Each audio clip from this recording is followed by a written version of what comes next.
Hey guys, I'm back. So, tonight we're going to talk about what steps I take to find gold. I just couldn't fit it all in the title there, but what steps are important and kind of what would you get started with and what do you do to keep things going in order? We talked earlier last night about why is it so hard to find gold?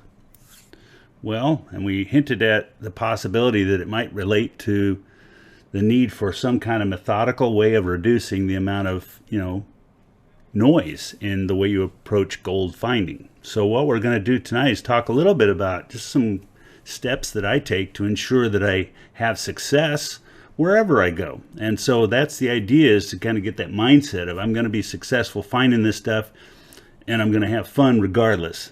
That's the deal. So how do I approach looking for gold, and what kind of overall steps? And I can only tonight really kind of give you a big picture kind of view, but the thought is what is that? Well, we go back to something I talked about months ago, the 5 stages of gold finding, or the 5 stages of gold prospecting, okay, and how I approach that in that systematic way. So the first step is basically to find locations that are likely to have gold and do that kind of field or non-field research to find a good set of prospects, places that you can go, and claims that are available to prospect on. Whether they're club claims or not doesn't really matter. Whether they're public or private doesn't matter. You find out what you need to do to contact the people and get access. And that's the first set of things you're going to be doing. Following that comes the fun part, field prospecting. So going out to that site, I begin the process of looking and observing at what I see and mapping that out. So one of the first things you want to do is just get yourself a good old, gold pan, of course, but you also want to have a notebook. Oh, there it is. And just a simple wire, bound notebook would not hurt. You can just kind of draw some pictures on here. I like to use engineering pads, but they're getting a little scarce. I don't know what's going on, but they're getting kind of pricey and scarce. So I've just learned to do without and draw rough sketches. You're not doing to scale stuff unless you're really doing the real deal, and then you got to do it to scale reasonably. If you've ever looked at some of the old timers maps, they're hilariously not to scale or not even close. And so there's all kinds of issues. Now, you don't want to do that if you're really staking a claim out. You want to be accurate.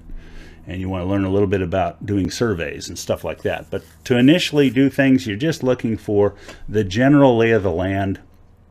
What are the features around you that you see that would tell you, kind of orient yourself in the future, north, south, east, west, and rocks here, trees there, that kind of stuff. Now, keep in mind that for long-term results, using rocks here, that's okay if it's a big boulder. If it's a tree, it could be gone in the next forest fire, so you don't know. And that's something to be aware of, that a lot of old timers mark things by trees, and a lot of the trees are long gone, so it's one of those things where we humans tend to think of things in terms of what we see because it's big, and we don't think about, well, how they call it temporal, how short a time span is that thing going to be around? Is it long enough for other people to use what I have? Is it good enough? That's the real question. And a lot of times, we fight to get perfect. Don't do that. Don't fall into that thing. You want to be good enough. That's the way prospecting is. A lot of what you're doing in geology and prospecting is simply looking at things and getting it good enough to give you results that'll give you reliable answers the next time you come around. So when you're panning or you're doing anything like that, you want to learn to do things not perfectly, take too long, and be very inefficient. You want to go good enough so that you get 90+% of the yield. If you're losing 10%, that's not a great thing, but the fact is that if you can move through it 10 times faster, it's moot. It's not an issue.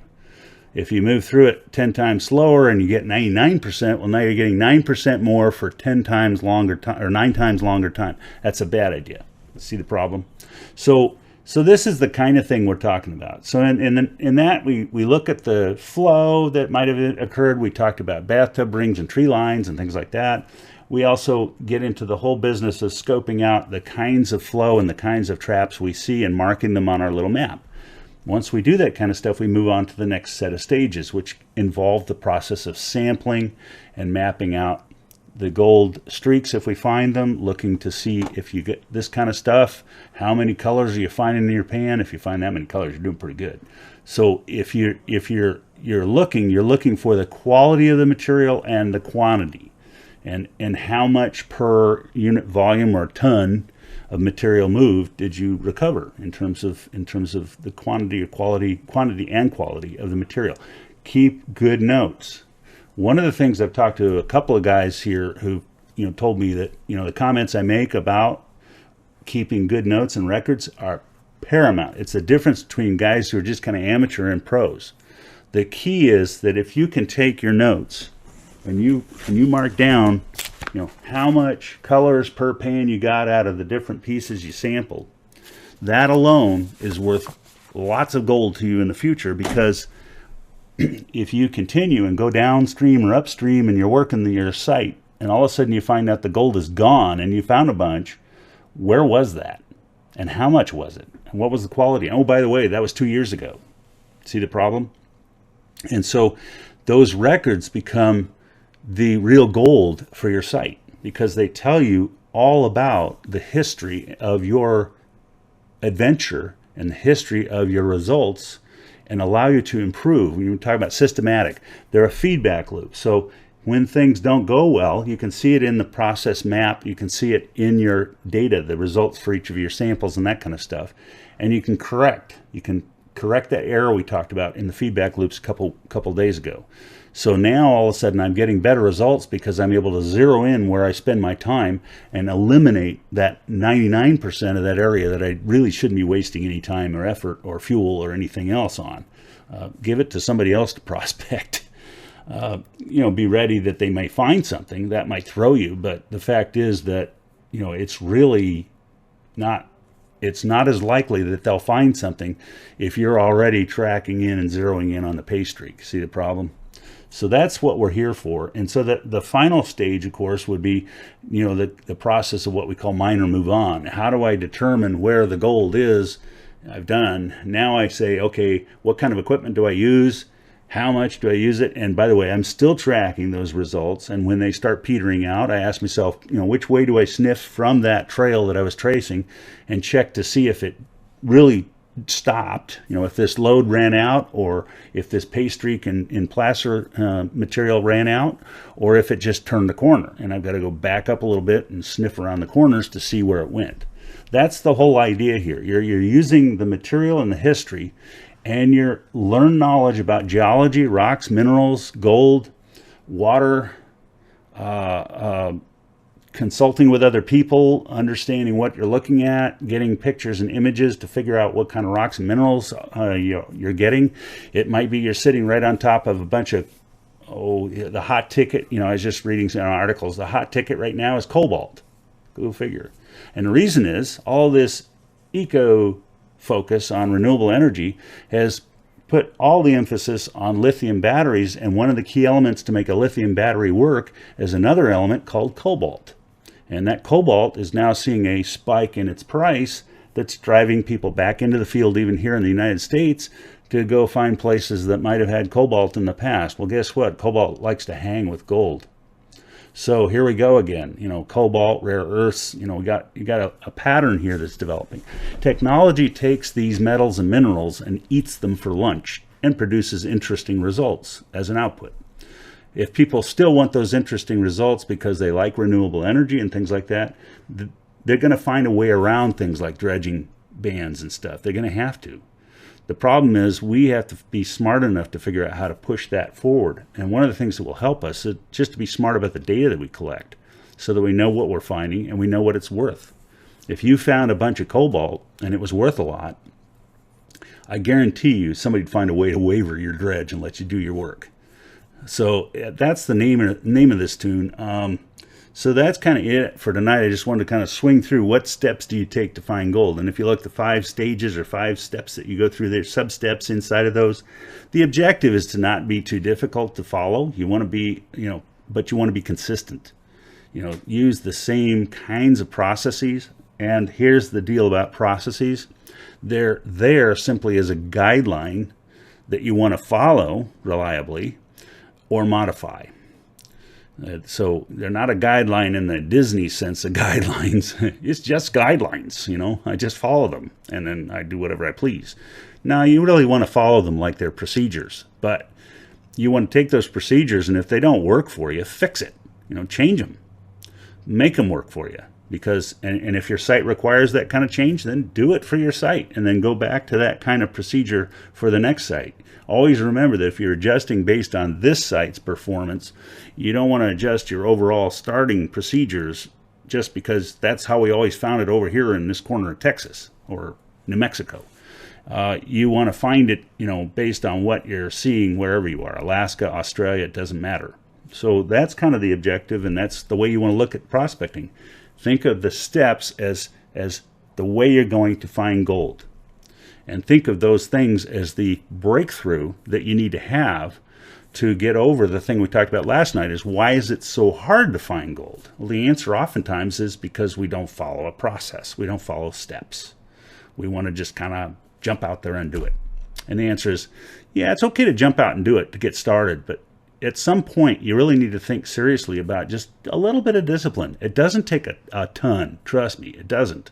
A notepad stuck in your backpack and a pencil, and then in that process making sure that when you're going through, you note the locations, you take photographs and pictures that are sharp and good quality lighting so that you can actually make out what the minerals are. You do the right mineral tests and things like that to kind of figure out, is it mica or is it gold?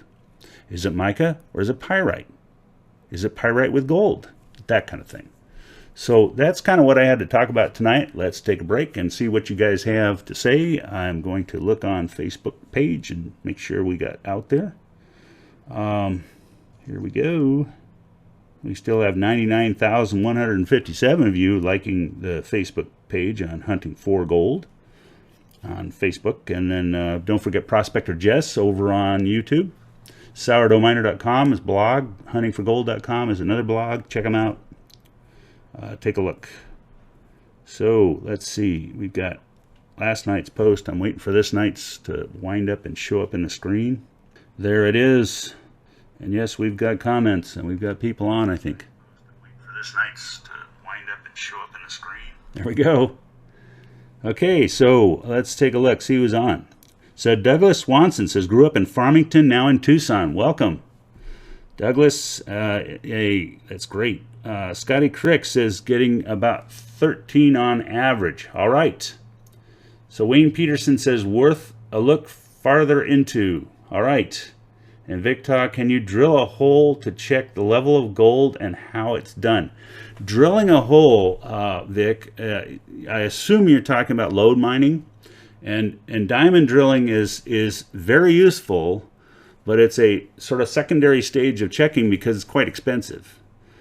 It's very important, though, if you're going to actually open an operation, because you're going to want to have a sort of cross matrix of where the load is moving and what the general direction or the pitch of that load, you know, pay streak is. So you're essentially looking for the ore body has an orientation, typically a strike and a slip to follow ancient faults and things like that crack to form the hydrothermal deposit that came in. And so what you're looking for essentially is, where is that thing oriented and where does it go to, so I can design the right access to get in and you know, start mining that out with the minimum of material and the minimum, you know, safety issues and things like that. So it all comes into play. Diamond drilling is the way to do it. How do I know about that? Well, I know about a certain place that was diamond drilled extensively in the 90s that has a fairly sizable amount of gold in it that is still held as a sort of internal secret for a company that does a lot of major mining around the world. And that's the way you get reserves. You know where those things are, how much gold, what the yield is per ton, and therefore when the price hits the right spot and you can get the investors in and you can get the clearances from the right, you know, the right regulatory bodies, you can commence opening up the mine. And so a place like that can be held in reserve in perpetuity as a bank account, so to speak, underground. But the trick is you want to basically do that diamond drilling. You only want to do that if you know that you found trace pieces of ore, in other words, float downhill, downstream from that location where the lode outcrops. When you find an outcrop and you take some samples at the surface or short range diamond drilling into that thing, you can sample that and figure out, okay, then at the beginning it has this much value. Now I go to the next step, which is to get a full rig out there. Some places, and you've seen this on Gold Rush, Alaska, you know, where they climb on top of a mountain and hang out there, you know, on a rope, you know, literally holding a battery powered diamond drill to get a sample. Well, you know, that's great. And if it were worth a lot, it'd be great too. But, you know, you used a helicopter to get in there. What's it going to take to get the rest of the material to get that out? Well, you can answer that question later. Just for knowledge, it's fun to go find out. But then once you do, you want to do the evaluation of the value of the recovery and the cost of that exploration and extension into the mountain. Who knows? But that diamond drill is one way to answer that question. So it's good question. Would I do that in general? No, only when I saw something that was already producing, you know, using my rock pick and shovel, and gave me some idea that lode has actually got some pretty high value. It's a high grade ore. Then things get interesting real fast. Hope that helps. We got a lot of people chiming in right now. Let's see, Steve Connelly. Hey, thanks, Jess. You're welcome. And Danis Boatman is here from Sonora, California. Great place, lots of gold in that area. Still lots of water in my few places, says Dennis, forcing me out of my comfort zone. Yeah, be careful. You know, the water coming down, like the Stanislaus River and down even the Merced coming out of Yosemite is torrential right now. So that whole area, in fact, the whole, you know, western side and eastern side of the Sierras right now is going to be pretty tricky to enter and exit safely. So don't get in. The gold will be there when you're done. You know, just pretend you're in Alaska and the snow's coming. You know, those guys have to get out fast because, you know, they don't know whether they're going to get stuck. And you have the same problem here. Don't get in the water that's too deep or too fast, just even a short distance from you, because it'll tow you right in and take you downstream, and it'll be over. Water is very dangerous when it's moving. That's why it can move gold and boulders. So if water can move a boulder that weighs 10 times the amount of a car, imagine what it can do to a little tiny person, you know, downstream and under the rocks. That's the problem, is people think, oh, I can just swim to the side. Only if the currents are flowing in that direction. If the current's buoying you up, you can do that. If the current is actually driving and swirling underneath, you're going to be just like a piece of gold. You're going to go to the bottom and get stuck under a log, and you won't be able to come out. So be careful. It's really risky right now in some places. Hang tight. It'll be there when you're done. Don't get gold fever so much that you lose track of common sense. Let's see. Danis Sprite from Michigan. Hey, welcome. And David says, is there gold to be found in La Plata Mountains? And Wayne says, yes, David, and Wayne is right. There is gold up there, and that is an important thing, and silver, you know, La Plata. So it's something to be aware of, that a lot of times where you find silver, you'll find gold. You know, that's true of a lot of places, and especially in the Durango and Silverton, you know, that area in the mountains there around that. Huge amounts of silver and gold to be found there. Some of the gold's pretty small, but it's there. And so different technique. You can talk to Wayne about some of that.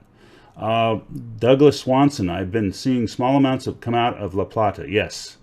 And I've yet to find anything in Tucson. Tucson is kind of an interesting place. There is gold in the desert down there. The trick is that you have to go to the right places. So that's one of those things. Somewhere around here I have a mapping I did of Arizona, and kind of went into detail on that. Look it up on Facebook or on YouTube and check that out. I'll give you some feel for kind of what I see to the lay of the land. One of the things about desert prospecting in general is to understand the concept of a horst and a graben in terms of geologic structures. and kind of how they relate to the formation of alluvial fans and alluvial plains and where the gold would tend to go. Because what it's going to tend to do is come out of, essentially come out of the peaks and flow into the valleys, and that's all part of that horse graben faulting structure. And it's, real prominent through, basically New Mexico all the way to California, desert. And so it's the crushing of the Pacific plate crunching up the mountains in between, up and down, and all that stuff has to go around a globe. And so what ends up happening is it does this really funky little dance where it pushes up and then drops down, pushes up, drops down, to keep everything going around the sphere. And so that's part of that deal. You have to learn to kind of figure out where those places are, and that is one of the features about gold prospecting, is learning what makes gold appear. Typically has to do with what's called orogenic activity, mountain building. So the stuff that has the gold in it is not available necessarily on the surface, because what's up there is usually sedimentary and the gold's down below it. But when it pops up and breaks and faults, now it's exposed and wears down and weathers and drops into the valleys below. That's the whole thing we're taking advantage of here. And learning to spot that stuff is part of this, 5 stages. How do I know what I'm looking for? How do I have this gold vision that I need to have so I can detect the right places to start out and the places to kind of stay away from? Unless someone tells you there's something there, and then you might make a discovery, but those tend to be rare. They tend to be things like, a special placer pocket that formed because of some anomalous piece of ancient geologic stuff. So that's the kind of thing you're going to be watching for. Let's check and see how we're doing here. Kevin Gibson says, if I have trace copper with gold in an assay, does that mean I should be looking for porphyry deposit? Yes, you might be looking for porphyry deposit, or any number of chalcopyrites, copper ore, that kind of stuff. You might be looking for malachite and those kinds of minerals that go along with copper, because that may contain sufficient gold in it to be worth the processing to get it out. One of the problems with copper ores and sulfides in general, copper and iron ores that have gold, is they tend to create a situation where you have to raise the temperatures and play with the chemistry so much that it is energy intensive too much relative to the price of gold. It's getting a little different right now with the price being as high as it is, but that's one of the issues that you have to face. But the only way to tell is do an assay. So yes, get an assay done. And let's see, Victor says, can gold be leached from soil with chemicals? Yes, gold can be leached. There are even organic chemistry. Some research has been done there in Australia with eucalyptus trees and certain bugs that have managed to leach gold out and deposit it into things like termite mounds and that kind of stuff, or into the eucalyptus leaves. Not so useful for refined gold processing, but it is sometimes very useful for the process of gold detection, because where the gold is that those things got into those plants, for example, came from the root structures, which means there must be sufficient gold ore below those trees or below that termite mound or whatever it is that there's gold in the region. And so at that point it becomes interesting. Now for humans, typically the gold leach process follows the cyanide process, which is, as cyanide might imply, kind of dangerous, limited use, and mainly useful for micro gold. If you're just crushing gold, like several people have commented, crush the gold and pan it out, that's fine for crystalline gold, where the gold is somewhat disseminated through the rock structure, but not so micro that it's actually stuck, atomically stuck to the crystals. At that point, you need the cyanide process or some other process. And they're working on biologic processes now. There's some people working on similar heap leach processes using biologic agents, specially treated microbes that actually concentrate gold, which is kind of an interesting thing, putting bacteria in there and having it leach it out, eat it up, and then poop it out, I guess. You never know. But yes, so you can do that. That has limited benefits. There's also other chloride processes using salts and using chlorine and things like that have their advantages. Each type of ore takes a different type of chemistry. There's no one process, and they tend to get complicated. It's sequence by sequence. It's kind of like the chemistry of developing film. You go through a series of you know, for color film, you go through a series of development batches which produce each of the color ranges, because the chemistry is different for chromium and the material in there that produces the different colors, and it requires each stage to be handled exactly with perfect timing, and otherwise it just screws it all up. Same thing's true with gold. You have to follow a certain sequence. You have to have it, you know, at the end you're wanting to basically cause a precipitate that floats to the top, and then later on use electrolysis to concentrate that and pull out the 99.99% pure gold. But the initial stages get kind of expensive and kind of can be risky, especially when you're talking about things like cyanide, and if you're anywhere near acids and cyanide, never ever put them next to each other. Good way to kill a bunch of people. So it's that kind of thing that you have to be aware of in the process of metallic ore processing. That's where you send it to somebody to have it processed, or, you know, get an assay done and then find somebody who does it and bring them in. But so that's kind of the thing.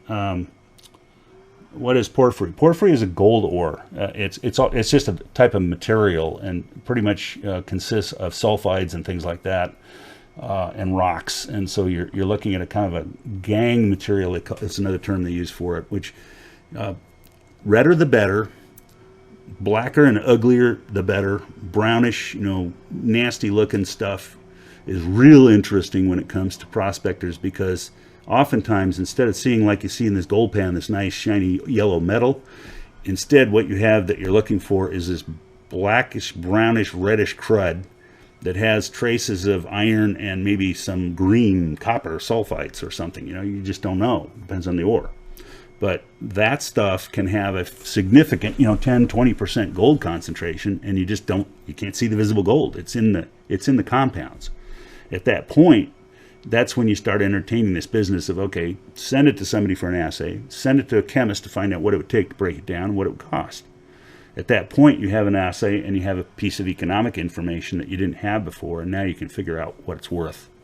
Until you do that, you're just guessing, and it could get quite expensive. And, you know, if you start playing with chemistry and not knowing what you're doing, you can get in a world of hurt.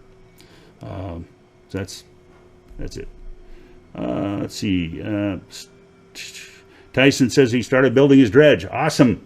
That's a lot of fun. My son and I build some sluices and dredge kind of equipment, and then we decided we'd just buy the stuff and tune it up, because it's economics of volume kind of thing.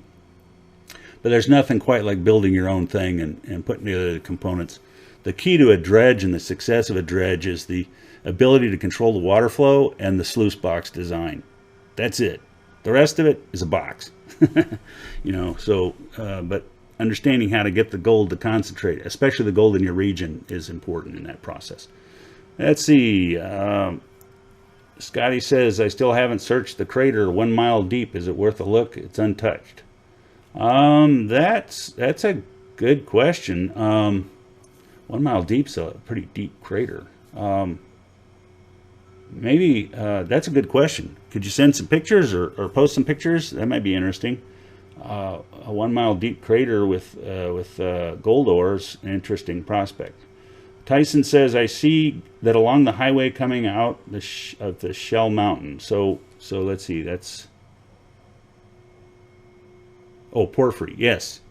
Yeah, you'll see those sulfides and things like that. A lot of times road cuts are a great place to spot that stuff. Especially if you're going along Route 49, you'll just keep your eyes on the road. I have this tendency to go, whoa, did you see that? And then, oh.